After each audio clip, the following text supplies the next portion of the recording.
I've been married for 8 years. 8 years of shared memories, laughter, and late-night talks. Our anniversary has always been a big deal for us. No matter how busy life got, we made sure to celebrate. Last year, we went to that little cabin in the mountains, cooked together, and laughed until our stomachs hurt. It was simple, but perfect. I guess I always assumed we'd continue that tradition, no matter what. Lately, though, things had felt off. She seemed distant. Busy calls, checking her phone more than usual, distracted silences that stretched longer than comfortable. I brushed it off at first, thinking she was stressed with work, but there was this nagging feeling I couldn't shake. I spent weeks planning this anniversary. I wanted it to be special, a night she'd remember. I booked a fancy dinner at the restaurant she's been talking about for months, got a little gift I knew she'd love, and even wrote a note about how much she meant to me. I was excited. I wanted her to know that despite everything else in life, we mattered. A few days before the big day, she started acting strange. When I brought up our anniversary plans, she sighed and said she might not make it because she had something important to do with her boss. I laughed nervously, trying to hide the sudden pit in my stomach. "Something important?" I asked, hoping it was just work. She insisted it was unavoidable, that she had to attend and maybe stay late. I nodded, tried to be understanding, told myself it was just one night. But inside, I couldn't shake the feeling that something was wrong. The day arrived. I dressed up, held my gift, and made the reservations. I tried calling her, texted her, but her replies were short and vague. "Running late, busy at work, don't worry, have fun tonight." Every word felt like another punch to the gut. I kept hoping it was a misunderstanding, that maybe her boss really did have an unavoidable reason for taking her out. Then it happened. I saw it. Through a mutual friend, a casual comment that didn't seem like much at first. "Oh, you missed dinner with Susan? I saw her and Mark at that new Italian place last night. They looked cozy." My stomach dropped. I froze. Mark, her boss, the one she claimed had a work dinner. Disbelief, anger, and hurt all collided in a way I didn't know was possible. I stared at my phone, rereading the message, like if I read it enough times it might be wrong. But it wasn't. Social media didn't help either. Photos of them together, laughing, leaning close. It was all there, hidden in plain sight, mocking me. My wife had refused to spend our anniversary with me and went out with her boss instead. I couldn't move at first. My mind was spinning. Every little memory of us celebrating anniversaries, the effort I'd put into planning, the anticipation I felt, it all felt like it had been shattered overnight. I sat there, holding the note I wrote her, feeling humiliated. The betrayal stung even more because it wasn't just a random date. It was our day, the one day of the year that should have been just for us. I replayed the moments over and over in my head. The way she looked at me the night before, distracted. The way she brushed off my attempts to talk about our plans. The little white lies that now felt like razor-sharp daggers. I wanted to scream, to throw things, but I couldn't. Part of me just wanted to disappear and pretend none of this had ever happened. It wasn't just the cheating that hurt. It was the arrogance, the dismissiveness, the utter lack of consideration. She had chosen him over me, over the years we'd built together, over everything we'd shared. And on top of that, she hadn't even tried to hide it convincingly. It was like she wanted to rub it in. I spent the night alone, sitting at our anniversary dinner that would never happen, staring at the candle I lit in hope. I felt betrayed, humiliated, and exhausted all at once. My mind kept turning to revenge, though I didn't know what form it would take yet. I just knew I couldn't let this slide without consequence. Not because I wanted to hurt her, but because I needed to reclaim my dignity and make sure she understood the gravity of what she'd done. And yet, amid the storm of anger, there was sadness too. Sadness for the years we'd invested, for the moments we'd shared, for the person I thought I knew. I couldn't reconcile the woman I loved with the one who casually chose someone else on the night that meant the most to me. So here I am, writing this because I need to get it off my chest. I don't know what happens next. I don't know if I confront her tonight, tomorrow, or wait until I have more proof. But I do know one thing. This betrayal will not define me. I won't be the naive husband who lets his wife humiliate him without consequences. Something is going to change, and I have a feeling she has no idea what's coming. Update 1. After I posted about discovering my wife's betrayal on our anniversary, I spent the next few days in a haze of anger, disbelief, and heartbreak. At first, I barely slept. Every time I closed my eyes, I saw her laughing with him, leaning close, completely oblivious to what she had done to me.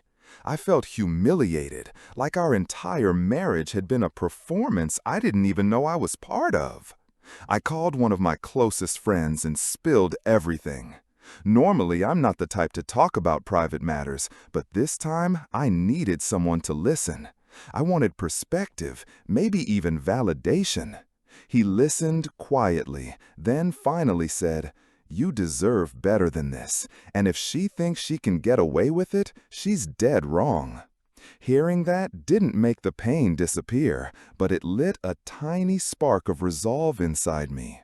I realized that right now I had two options: confront her immediately and explode, or stay calm, gather evidence, and make sure she couldn't deny it later. I chose the latter. I started watching her more carefully. Nothing creepy, just paying attention. I noticed her glances at her phone, subtle smiles at messages, and even how she sometimes left the room to take calls in private. I couldn't just assume anything, I needed proof. I began checking for obvious signs, screenshots of her text exchanges, social media activity, even receipts that hinted at outings. I wasn't going to confront her without undeniable evidence. A few days later, my patience started paying off. She accidentally left her phone unattended while she stepped out to grab coffee.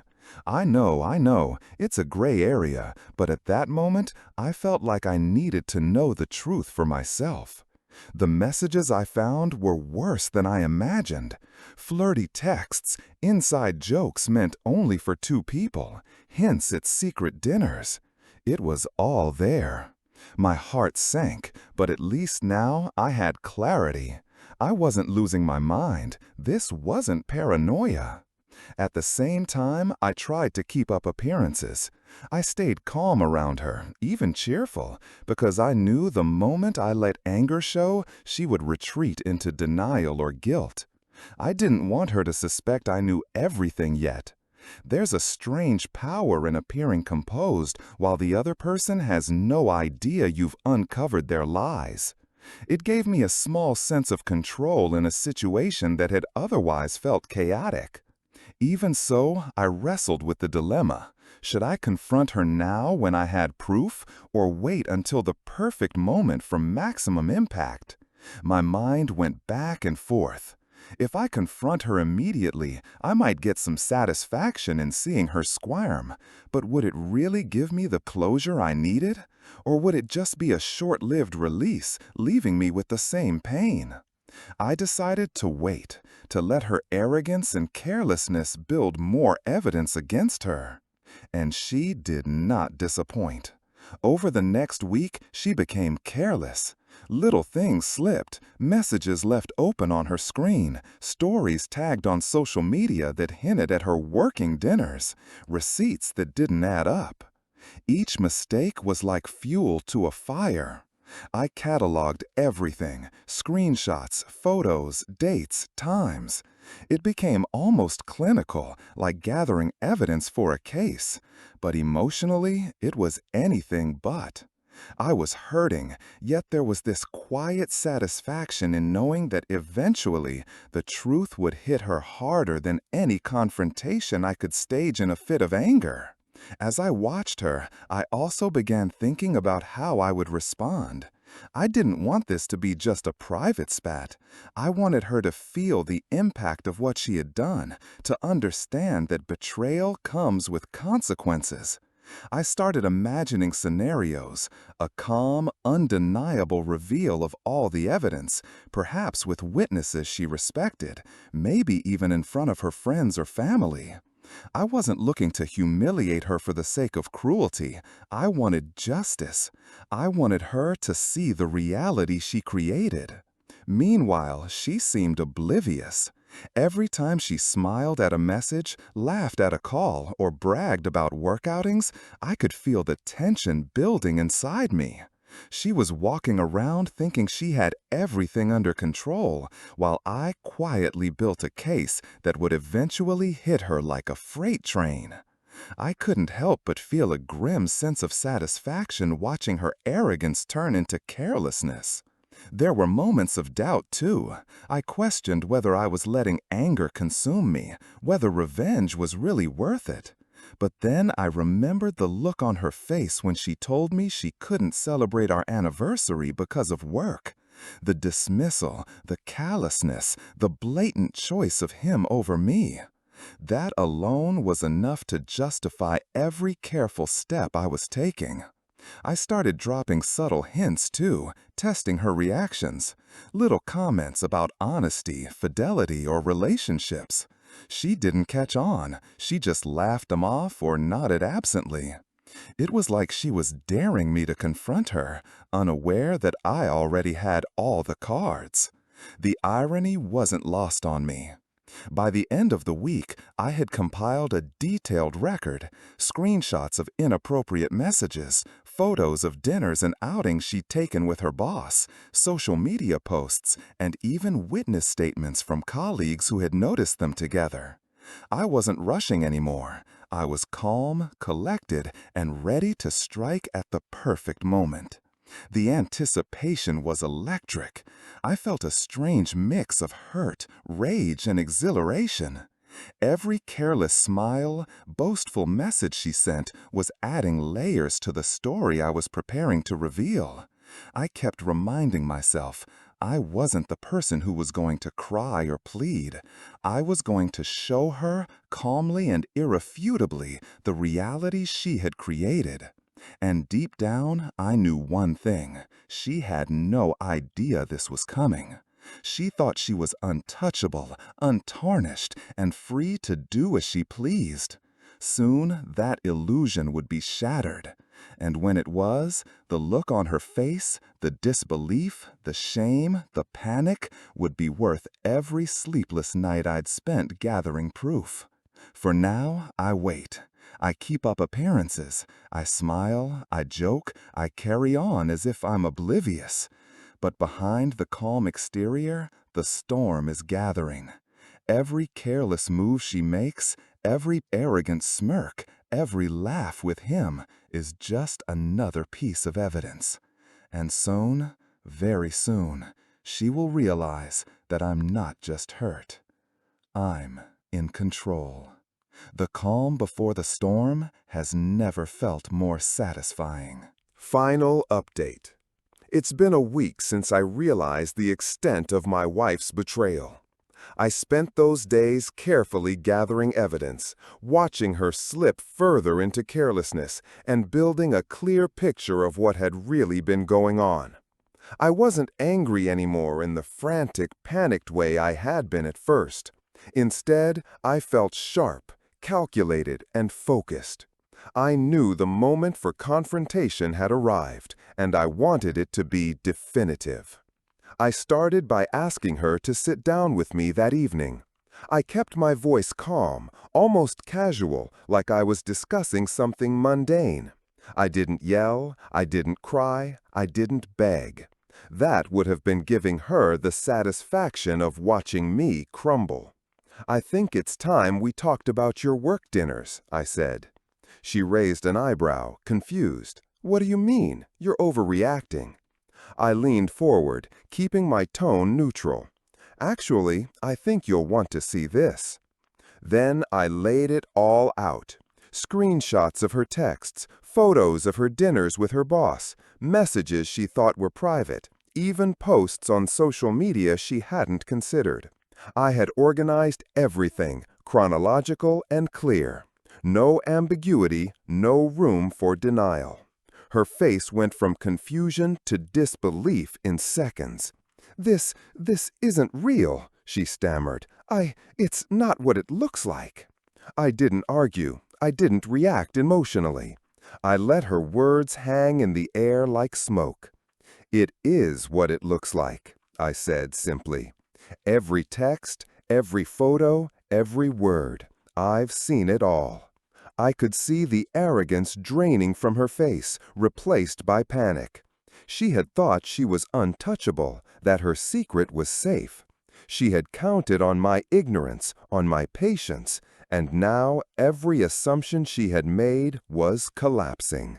Her first instinct was to deflect, to argue. She tried to justify her actions, muttering something about stress and attention at work. But I wasn't interested in excuses. I had the truth in my hand.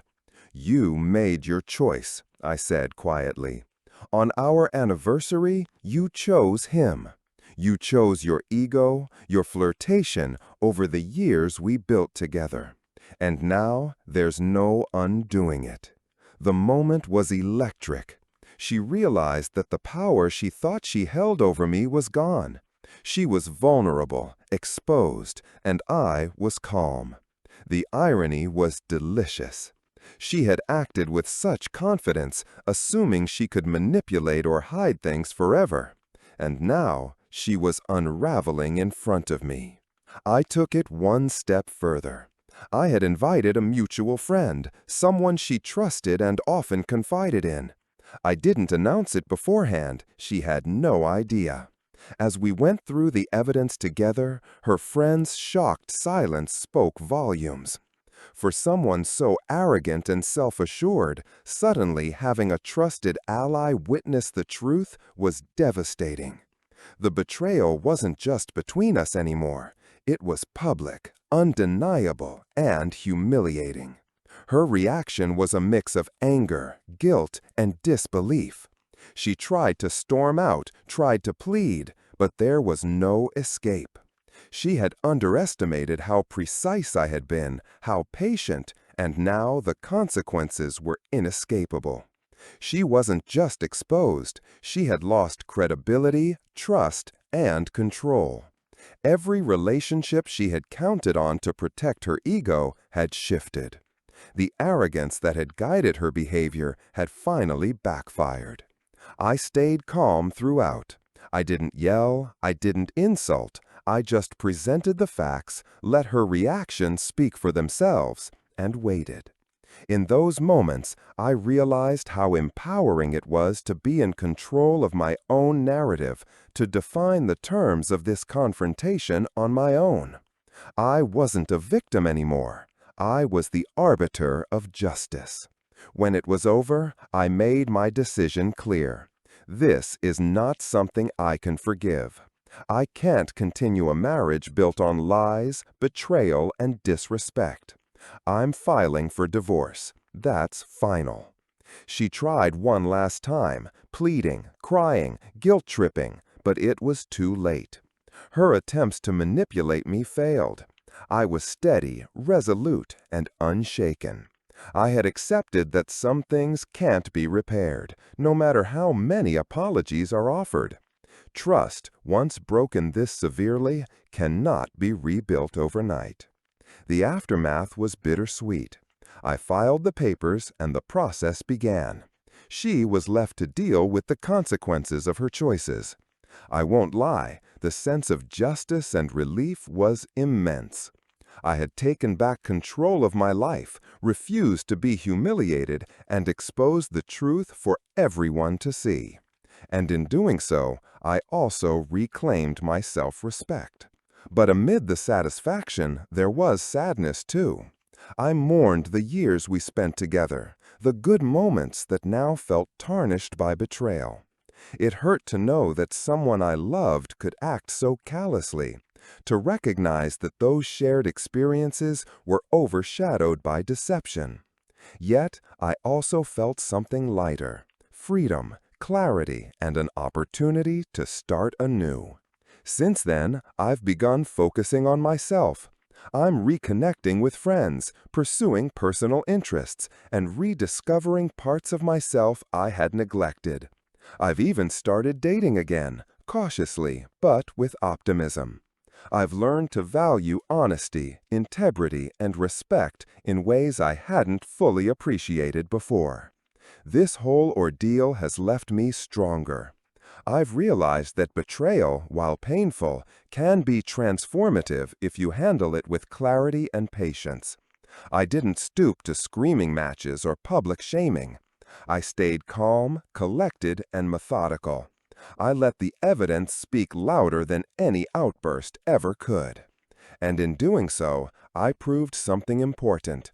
You don't need to stoop to someone else's level to take control of your life and claim justice. Now, as I reflect on everything, I feel a sense of closure I didn't think possible.